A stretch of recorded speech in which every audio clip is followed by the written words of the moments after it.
Hello, fellow YouTubers. I'm Adrian.exe.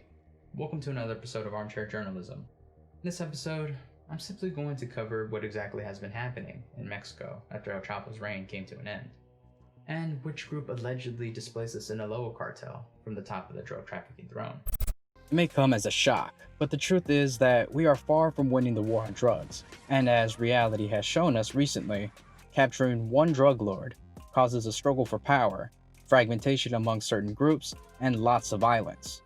Since 2006, the year Mexico's government declared its war on drugs, more than 150,000 people have died due to drug-related violence, and 37,000 people have gone missing. Last year, more than 9,000 people went missing, and nearly 8,500 people have died due to cartel-related violence and warfare.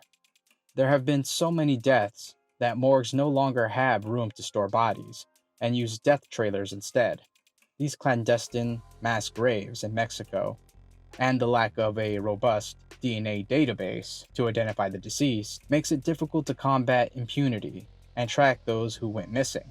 Currently, 20 of Mexico's 31 states lack the DNA databases needed to identify unclaimed bodies.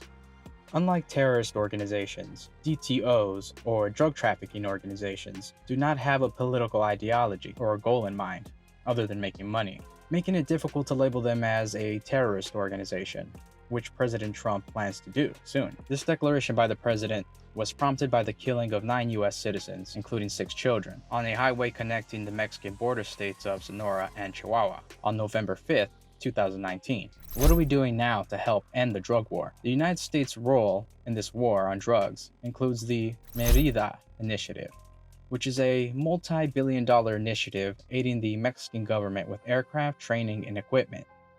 The election of Mexican President Andrés Manuel López Obrador in 2018 brought about the formation of a new National Guard, deployment of military forces throughout the country, and the sending of federal troops in Tijuana. Earlier last year, in May of 2019, President Obrador stated, "We do not want the so-called Merida Initiative." Additionally, the Trump administration requested $76.3 million in 2020 to fund the Merida Initiative, which was 35% less than the amount given in 2018.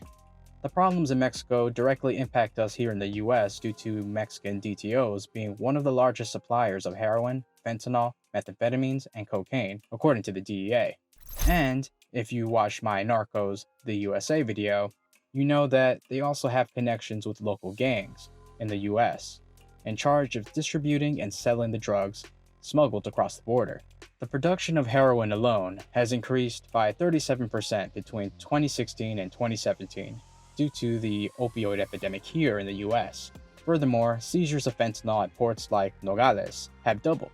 The popularity of fentanyl has also affected poppy farmers, who are almost out of a job due to the preference of a more potent drug, which causes some to turn to crime as a response. President Obrador's answer to this is aiding farmers in their time of need to prevent them from defecting. He's doing this by helping them in their production of corn and offering a fair price for said corn. The surge of American deaths due to synthetic opioids has increased from 3,000 in 2013 to more than 30,000 in 2018. According to the Washington Post, synthetic opioid overdoses have now killed more Americans than the wars in Vietnam, Afghanistan, and Iraq combined. Which cartels have been active in Mexico? The main DTOs in Mexico are the Sinaloa cartel, the Jalisco New Generation cartel, the Juarez cartel, the Gulf cartel, Los Zetas, and the Beltran Leyva organization. The modern-day Sinaloa cartel was formed in 1989 and was formerly led by Joaquin El Chapo Guzman, and now led by Ismael El Mayo Garcia. Currently, the Sinaloa cartel controls most of the Pacific coast, specifically the areas highlighted in brown. These striped brown highlights are disputed territories. The Jalisco Cartel New Generation, formerly known as Los Torcidos or Cartel Jalisco Nueva Generación, abbreviated CJNG, is a group that splintered off from the Sinaloa cartel and formed after the Sinaloa cartel capo Ignacio Coronel had been killed by Mexican security forces in 2010. The CJNG, which has about 5,000 members, is run by Nemesio Oseguera Cervantes, aka El Mencho, who is said to be Mexico's new El Chapo. Unlike El Chapo, however, El Mencho is straight edge, in shape due to his military training, doesn't mind hiding in the wilderness, and his cartel is more brutal than the Sinaloa cartel. His estimated net worth ranges between $500 million and $1 billion. Also, here's a map, highlighted in livid, showing where the CJNG operates. According to the DEA, this group is characterized by its willingness to engage in violent confrontations. But that is putting it mildly. El Mencho has reportedly ordered the murders of women and children, and according to DEA agent Cal Mori, they are very violent: decapitations, dissolving bodies in acid, public executions, ripping out the heart, killing women and children, bombings against people. It happens almost every day. El Chapo was violent, but El Mencho has taken it to a new level. The CJNG is the cartel that the media sees as the group that displaced the Sinaloa cartel. Another group, the long-standing rival of the Sinaloa cartel, the Juarez cartel, formed in 1970 and is led by Juan Pablo Ledesma. It controls the north-central state of Chihuahua, which is across the border from New Mexico and Texas. The remnants of the Juarez cartel are also highlighted in brown on the map shown. The Gulf Cartel, formed in the 1930s and formerly led by Luis Flores, aka Pelochas, and Juan Salinas, aka El Comandante Toro, controls the northeastern state of Tamaulipas. Recent arrests by the DEA have severely faltered their power. The areas where the remnant groups still operate are highlighted in olive green in the map shown. Los Zetas started as a paramilitary group employed by the Gulf Cartel. They split from the Gulf Cartel after the capture of Osiel Guillen, and split even further by the capture of Jose Valencia. The number of splinter cells of Los Zetas makes it difficult to identify the leaders. However, what is known is that the splinter cells that used to make up Los Zetas as a whole now control parts of Tamaulipas and the Gulf Coast. The areas where the remnant groups still operate are highlighted in olive green in the map shown. The Beltran Leyva organization, started by the Beltran Leyva brothers, split from the Sinaloa cartel in 2008. Their recent arrests and deaths have diminished their power, but some of their loyalists are still in operation in Mexico. The areas where the remnant groups still operate are highlighted in brown in the map shown. Were these groups active in 2019? Yes. On April 19th, in Veracruz, CJNG killed 14 people, including a 1-year-old baby. This was allegedly caused by a clash between Los Zetas and CJNG. Additionally, on April 4th, the Grupo Sombra left a decapitated corpse and a narco flag to warn the CJNG.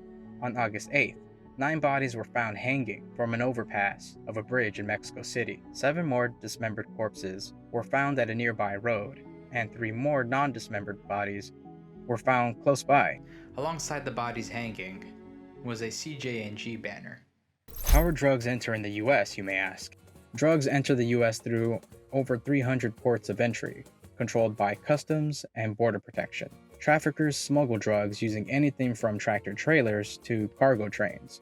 They also have utilized underground tunnels that go through the border, and even drones.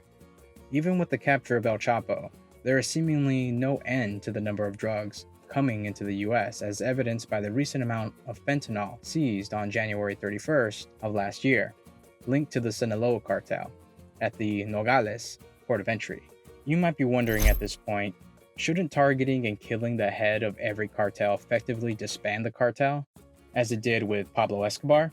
No, unfortunately, it hasn't. And many operations aimed at arresting or killing heads of cartels have had a marginally positive effect. The effect has mostly caused fragmentation and a constant battle for territory. Luckily, President Obrador has been reluctant to solely implement the kingpin strategy, which involves the popular method of taking down the CEOs of criminal organizations. The problem with this methodology is that it shows little results and aids in perpetuating the narrative that this strategy works.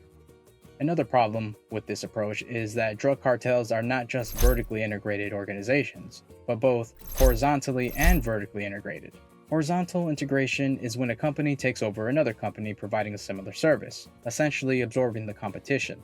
Vertical integration refers to a company taking control of one of the businesses operating within the supply chain. Cartels not only have a hold on poppy fields, vertical integration, but have a transnational network that aids in distributing drugs like fentanyl.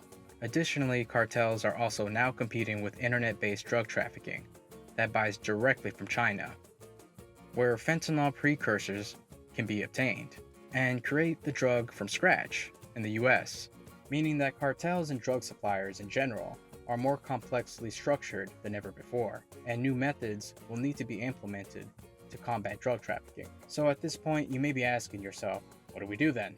The methodology needs to change and needs to be tackled holistically.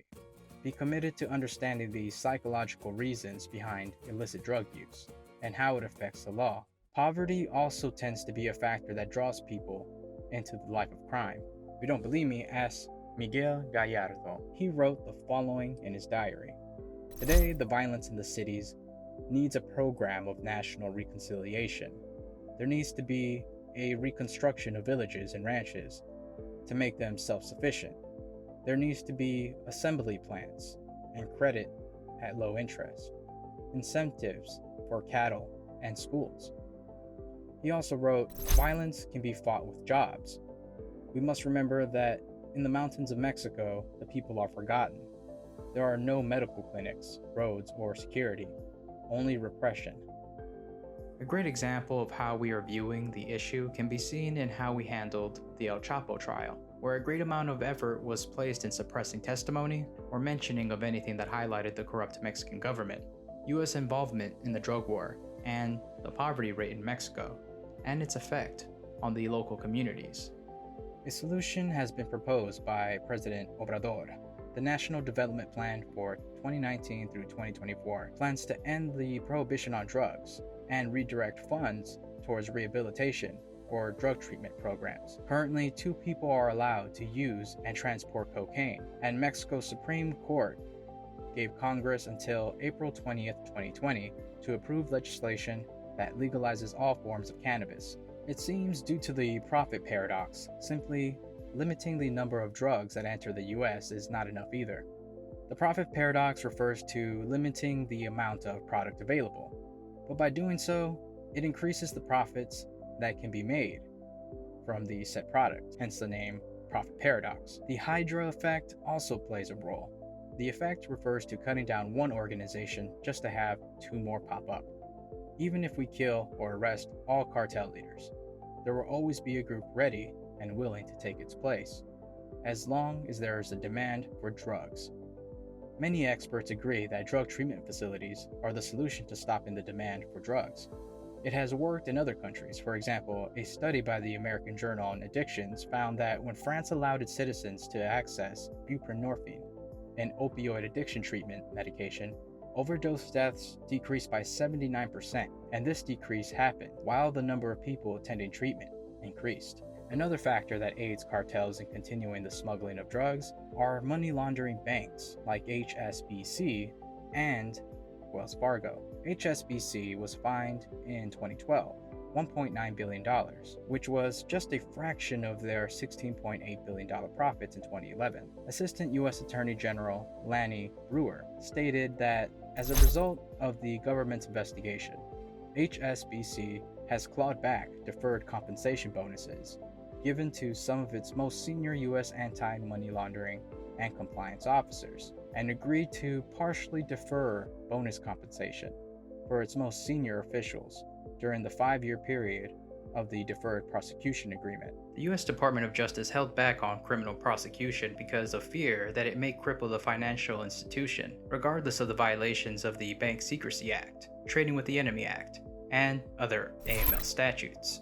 The U.S.'s war on drugs has also led to illegal ATF operations like Operation Fast and Furious to occur, in which straw buyers would purchase weapons that the ATF would track in hopes that it would reach high-level figures in Mexican cartels. The results of the operation led people in Mexico to be maimed or killed by those same guns. The operation also resulted in the death of U.S. Border Patrol agent Brian Terry. In conclusion, no, we did not win, nor are we close to winning the war on drugs.